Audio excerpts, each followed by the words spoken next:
Ni rahisi sana watu wengi kusema wanampenda Mungu, lakini bahati mbaya upendo sio maneno bali ni matendo. Upendo sio kile unasema bali ni kile unatenda. Yeyote ambaye anampenda Mungu lazima kuzingatia mambo haya matatu.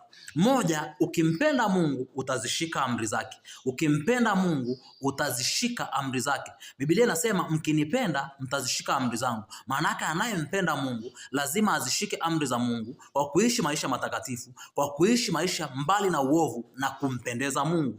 Mbili, ukimpenda Mungu unapenda wengine. Biblia inasema yeyote ambaye anamchukia ndugu yake anayemuona hawezi kumpenda Mungu asiyemuona.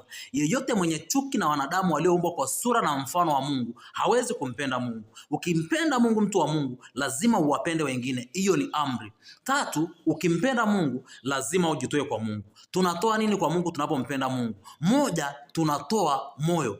Unapompenda Mungu lazima umpe moyo wako. Moyo wako usishikiliwe na kingine chochote bali umpe Mungu. Ndio maana Biblia inasema mwanangu nipe moyo wako. Mbili, unampa nini Mungu? Unampa mali zako. Unampa vyote ulivyo navyo. Ibrahimu alivyompenda Mungu alikuwa tayari hata kumtoa mtoto wake kwa sababu ya upendo. Kwa hiyo na wewe ukimpenda Mungu sio maneno bali ni kutoa. Tatu, unatoa nini? Unatoa muda wako. Mtu wa Mungu, ukimpenda Mungu au ukipenda chochote unakipa muda. Na wewe ukimpenda Mungu lazima umpe muda wako. Mpe Mungu muda wako kama kweli unampenda.